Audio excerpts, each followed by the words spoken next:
Good afternoon, જય શ્રી રામ. કેમ છો બધા? મજામાં? હોપ કે તમે મજામાં હશો ને હું પણ એકદમ મજામાં છું.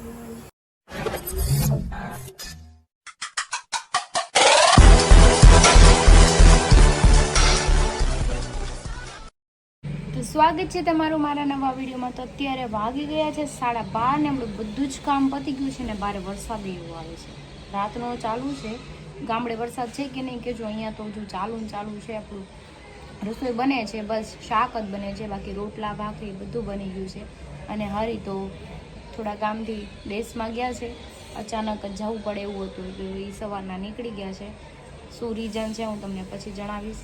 અત્યારે ચલો આપણે થોડુંક કામકાજ કરીએ.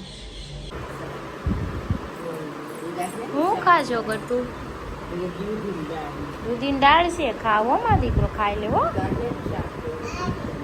ઈ શું છે ગટુ? મૂલી છે, ખાવો, ખાજો. આ મૂલી ખા, કાંદા ખા. તો મૂલી ખાવી છે, આ મૂલી ખાઈ લે. હાલો રોટલો ને શાક ખાઈ લો. હાલો પેલા ખાવા માંડો. યમ્મી. અહીં હું પછી ખાઈ લે. મેં નાસ્તો કર્યો.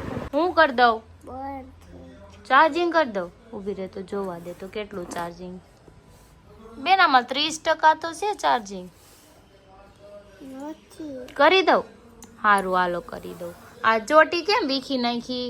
જો ઠંડી આવે ને મોજા પહેરા ગટ્ટુ એ મમ્માએ પહેરા. ના ઠંડી છે નીચે, બહુ ઠંડુ છે બાબુ. હા ના અહીંયા નો કઢાય. હમણાં નીચે ઉતરવાનું હોય ને આપણે બેને એટલે. ઓકે આને ચાર્જિંગ કરી દઉં ને? આને કરી દઉં ને? હાલો કરી દઉં. એ તો ગીર ગયા બાબુ. મમ્માને જમવાનું બાકી છે હજી તારે છે. Oh my God. ઓકે પછી છે ને ભગવાન તમે એને નાપી આપીને તમે છે ને કોઈ લઈ જતા ને પછી હું રિહાઈ જાય તમે એકલા રહેજો. જો ભગવાન હારે વાતું કરે તમે કોઈને ન લઈ જતા, નકર હું રિહાઈ જાય પછી તમે એકલા રહેજો એમ કહે છે ભગવાન. તમે કોઈને ન લઈ જતા હો ને. વોચમેન આવે ને, વોચમેન એટલે મારે. હા એટલે બહાર ન જવાય. બહાર ન જવાય. વોચમેન અંકલ મારે એટલે બહાર ન જવાય કા? વોચમેન અંકલ ન મારે તો કોણ મારે? એવું છે. પાપા ક્યાં ગયા દીકા? वो उल्टा वो पापा क्या क्या गट्टू ना पापा वो काम. તો જો અત્યારે ગાંઠિયાનું શાક બને છે. મારે જમવાનું બાકી હતું અને 4 વાગી ગયા છે. ભાખરી તો પડી છે તો કાંઈ નહીં, ચલો આપણે શાક બની જાય ને એટલે ખાઈ લઈએ. ભૂખ લાગી છે હવે મને. તો જો જમવાનું આવી ગયું. ગાંઠિયાનું શાક ને આ ઈડલી ફ્રીજમાં પડી હતી, સારી જ છે. મેં ટેસ્ટ કરી, ચટણી હતી, રાખી હતી મેં. 2 ઈડલી હતી તો અડધી ગટ્ટુ ખાધી, બાકી આ ભાખરી છે. તો ચલો આપણે જમી લઈએ. જમીને પછી કાંઈ બેન સૂતા નથી, તેની હારે રમવું તો પડશે આપણે. તો મેં તમને કીધું હતું કે હરી ઘરે નથી, દેશમાં ગયા છે કામથી, કંઈક રીઝનથી. તો રીઝનમાં એવું હતું કે મારા મોટા જે સસરા છે ને એનો નાનો છોકરો છે ને એ એક્સપાયર થઈ ગયો. અચાનક આવું બની ગયું ને કંઈ આમ એવું લાગતું જ નથી કે એવું થયું. હજી 2 દિવસ પહેલાં અમે બધા જોડે જ હતા ને આ દેશમાં મારા નિવેદ હતા ત્યારે કંઈક જુનાગઢ ફરવા ગયા છે ને આવું થઈ ગયું છે. તો હરીને મારા જે 2 સવારમાં ગયા છે. અમારે જવાનું છે પણ હવે ફોન આવે ને કે તમે આવો ત્યારે અમે અહીંથી નીકળશું, કેમ કે આપણું કુટુંબ છે ને આપણે જવું જ પડે, એમાં તો હાલે જ નહીં. અને ભગવાન આવું દુઃખ કોઈને ન દે. હજી બિચારા નાના હતા, મારા હરી કરતાંય નાના છે અને હજી એના મેરેજ નહોતા થયા. વિચાર કરો મા બાપ ઉપર કેટલું દુઃખ આવીને ઊભું રહે. એક તો જો મારા જે સગા દેર હતા ને 2 વર્ષ પહેલાં એ એક્સપાયર થઈ ગયા હતા, એમાંથી હજી ઊંચા આવ્યા હતા બધા, તો પાછું આ બીજો બનાવ બની ગયો છે. ભગવાન આવું કોઈ યારે ન કરે. પણ જો દુઃખ અને સુખ આવવાનું જ છે, પણ એવા ટાઈમે આવે ને તો આપણે આમ અફસોસ ન રહે. પણ આ તો હજુ તો નાના એવા હોય ને વયા જાય ને તો બહુ અફસોસ થાય સિરિયસલી. હું જાવ હમણાં ગટુન નહીં લઈ જતા, નહીં લઈ જતા, હું જાઉં છું.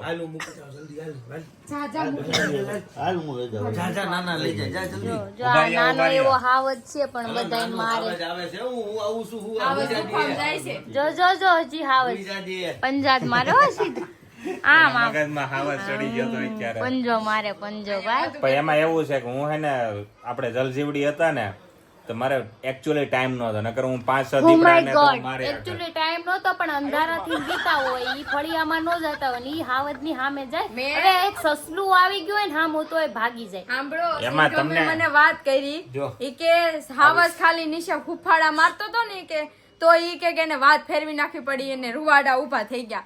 આમાં કે હુકતો જ એકચ્યુઅલી તો. એવું નથી, અમે અગાસી મારતા ને ત્યારે હુકતો જ તો પણ મારા પપ્પા કહેતા હતા ને મેં છે ને બીજી વાતે સડે જઈને આ વિડીયો એડિટિંગ નથી થયો નકર આની પાર્ટી રહી ગયા. હા જો હાવજ જરા એવું હાવજ. યે હારું હાલો. હમણાં મહેમાન ચા આવે બધા જો પછી. બસ ગટુ જો બધા આવી ગયા છે ઘરે. ને કાંઈક કાંડ કરીને આવ્યા એવું લાગે. ગટુ દાંત કાઢે છે. આ બધા દાંત કાઢે ને એને જોઈને છે એ કેમ દાંત કાઢો છો? ઓય, મને નહીં વચ્ચે નાખતા. हमारे यहाँ ऐसा ही होता है. કાંઈક શું કાંઈક લાગે છે? દાળમાં કાંઈક પીળું લાગે. એવું હોય એમાં કહી દઉં, જો દાળ પીળી દોય દાળ ગાડી લઈને આવતા હોય ને હા. એટલે એમાં વિવેકભાઈ ને કોક વાંચી હરી કરતો ને એનાથી રેવાતું ન હોય એટલે ઈ કંઈક બોલ્યો હોય. હા, રસ્તામાં કઈ સોડી બોડી ભાળી ગયા?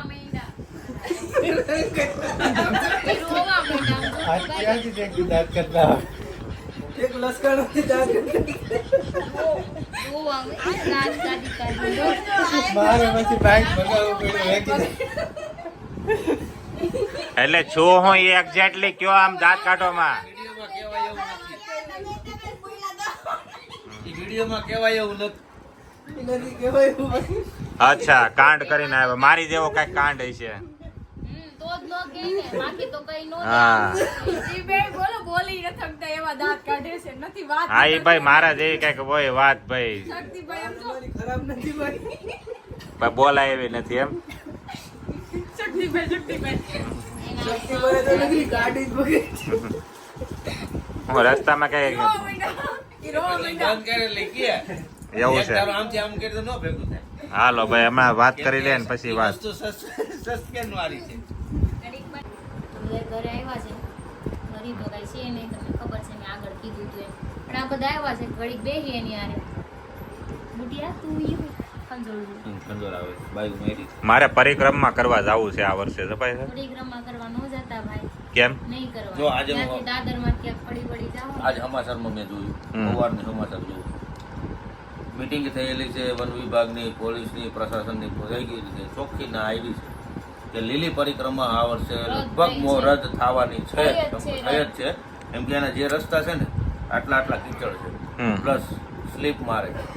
જો એ લીલી પરિક્રમામાં કોઈ બી જાનહાનિ થાય તો સરકારને જવાબ દેવો પડે, હા, વન વિભાગને જવાબ દેવો પડે.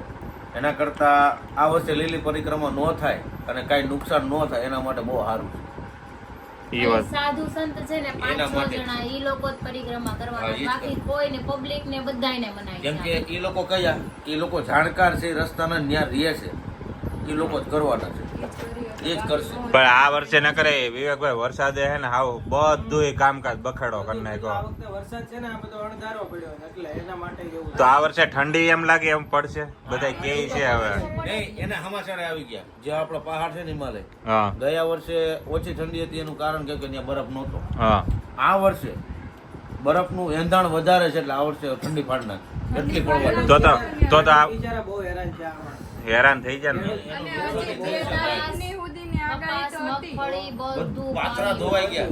ઓલા પાથરા પાડ્યા હોય ને કે કહેવત બોલું. કપાસ તો આમ હાથમાં લઈને પાણી કાળો આવે. થઈ જાય. હે વિવેકભાઈ, આ છેલ્લા પાથરા હતા ખેડૂતના વાવણીના. હા. પાથરા પડ્યા હતા ઉકેળી, બરોબર. હવે ઈ વરસાદ જ અચાનક એવો પડી ગયો કે જેટલા પાથરા હતા ને ઈ બધા ધોવાઈ. એટલે આ વર્ષે છે ને ખેડૂતોની હાલત બેકાર છે. બહુ બેકાર. કપાસ એ ધોવાઈ ગયો, પછી જેને કઠોળ કર્યું હોય, મગફળી કરી હોય, બધું ઈ ધોવાઈ ગયું. બિચારાની સાચી ઉપજ જ એમાં છે.